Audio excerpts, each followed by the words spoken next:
which we often think yoga is like the asanas, which we're going to do this morning.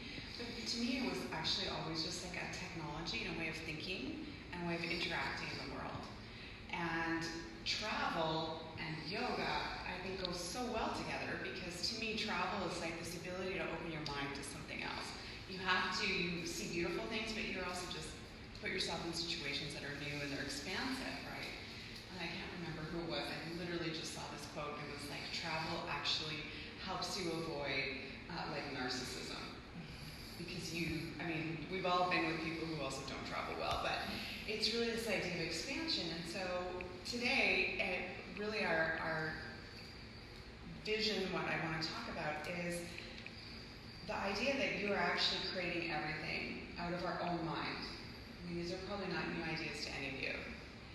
And so we're creating out of our own mind, but we're creating actually 95% out of the same old patterns. Like, think about that. That's crazy. It's like 95% of the same thoughts keep going around in our head. And they say you have like 7 trillion thoughts a day. 95% of them are the same thought. And yet there's something about when you go somewhere new and you're putting yourselves in these intentional situations that you have to sort of think differently. Then you come to practices like yoga or meditation or some sort of spirituality practice, and you move into conscious thought, like conscious creation. So 95% of thought is unconscious until you're like, oh shit, I need to stop thinking that way. And even more powerfully, I want to actually start thinking a certain way. I actually want to start to cultivate a certain quality maybe in myself. Or I want to start to change the tone or theme of my mind. And not to say that any of us have anything wrong with the tone or theme of our minds. But when we were putting this retreat together and where we are, our theme is life is beautiful. And that's actually like a declaration, right? That is a decision to go against really the culture that we live in of everything is doom and gloom, everything's getting worse, it's a shit show, right? And to say, like, yeah, there are some things happening in our world that I find challenging, you probably find challenging. There's probably things happening in your life that you find challenging, people you find challenging. But it's actually a decision every single day that, like, I'm going to consciously create what I want, but more than that, I'm actually going to consciously create out of an intentionality around beauty, or beautiful, or joy, or gratitude, whatever word, works for you. And for me, I love the word beauty because in the tantric tradition, which I'm trained in, which is the meaning like the divine is everywhere. That's really what the word tantra means. It's not the 7-hour sex class. Sorry.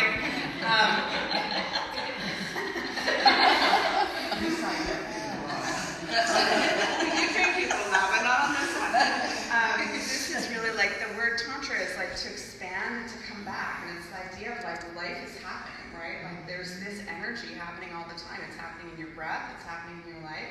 And it's really that the divine is everywhere, like in everything and in everyone.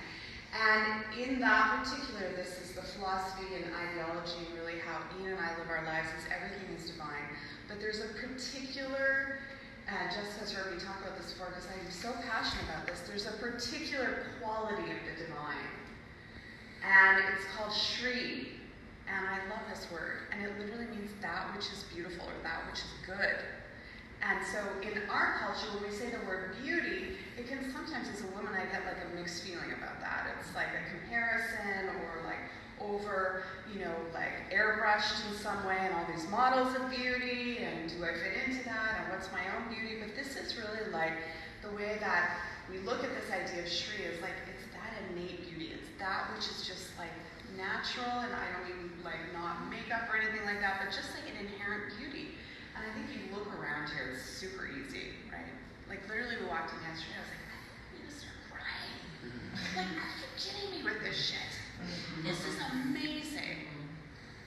And it's actually that's the feeling, right? When you see like a sunset or you see something beautiful or you see like someone that you really love and you're like, oh, I can feel this right here. So I would really love for us to really set the intention, even as a group, and as individuals, kind of like cultivate this Shri. Yes, like super easy in this country to do that, and where we are for sure.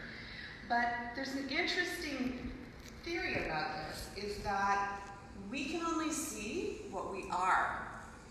Think about that for a second. We can only see what we are. So when you look at something and you're like, oh my God, that's breathtaking, it's actually a reflection of you. Isn't that lovely? Because it's so often that in my 95% of thoughts, I've trained myself a lot over the years, but it's like, shit, I still think like maybe 40% of them are like critiquing me, or like, you know, it's like pushy, or not good enough, or you say shit to do, stuff. That's interesting. And so it's observing those things, not judging it, but the more that we look for that beauty, and the more that we actually see it in ourselves, we actually appreciate it in ourselves. And we start to actually change our brain. We start to change the neural networks in our brains, and we actually change our DNA. Like epigenetics is the ability to actually change your own DNA. And how are we doing that? Through thought. And more than anything, it just feels better. It feels better to feel good. It feels better to be an appreciator. I don't like myself when I lose my shit on people. I don't like myself when I'm irritated with people. I don't like myself when I'm snappy. It still happens. But it's like, okay. So I think that, you know, the way that I look at yoga and I look at travel and I look at experiences is like, it's reminding me of how I want to be, even when I'm not that way. So this morning, we're just gonna like, just move the body and flow and just be with whatever's happening in the body, but to actually be like, okay, I can be here and I can appreciate this. And then as we go out today and for the next few days of like, what do you want to take away in the moments, you know, that you can remember of like, I'm going to remember this. Like, this is this moment of beauty that can stay with me forever, right? That's why we love art and I think nature so much. And this is a good thing. You know, in Western culture, we're so separated from the beautiful. We're like very utilitarian and like masculine energy of getting things done, which, hey, I'm like that too, but there's actually like a way of doing things. And I think what's beautiful about you go to other countries and they're like, there's a knack of doing something, you know? It's like literally like la dulce, like there's a sweetness. So I invite you to give that to yourself too, because I'm gonna give that to myself. So cool. So any questions or comments about that? Does that make sense? All right. So let's begin.